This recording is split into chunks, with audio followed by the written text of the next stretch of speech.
This is a quick video to show writers how they can use the interplay between two main characters to get the readers hooked. And if you're writing a murder mystery, this is how Agatha Christie uses this interplay to not just keep readers hooked, but to distract them as she tells her story at a pace that she sets. On the one hand, she has Poirot, who creates and nurtures the suspense and tension of the story. Poirot is who the readers aspire to be.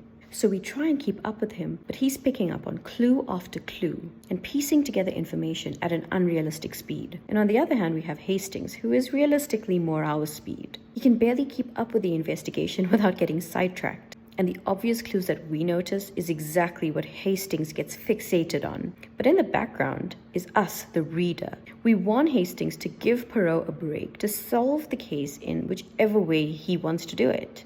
And we want Poirot to look at what Hastings is showing us, because surely it's so obvious it has to be important. It's kind of like Hastings saying, "Look at the blood splatter on the wall." And Poirot saying, "No, use your little grey cells, my silly friend. Tastes like chocolate to me."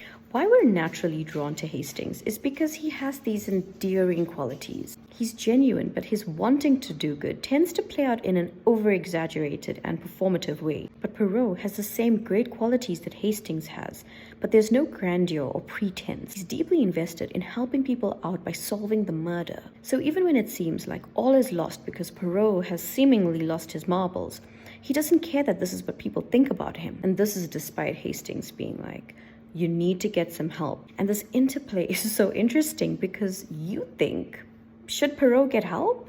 And spoiler alert, when you're reading a story and you've gotten to the point where you're worried about your character, that's when you know the writer has you exactly where they want you. And if you're a writer in the research phase, reading other books in your genre, it's this moment where you become invested in the character that you need to make a mental note of. Agatha Christie uses this interplay between Poirot and Hastings to get it done that much faster and to pull the wool over our eyes while the story plays out at a pace that she sets. So she's in full control the entire time. Fear, worry, concern, wanting to do the right thing. Those are universal themes that transcend time. It won't matter if they're writing an epic saga of power and struggle between slugs. If the character can make the reader care about them, this is how you know the writers won.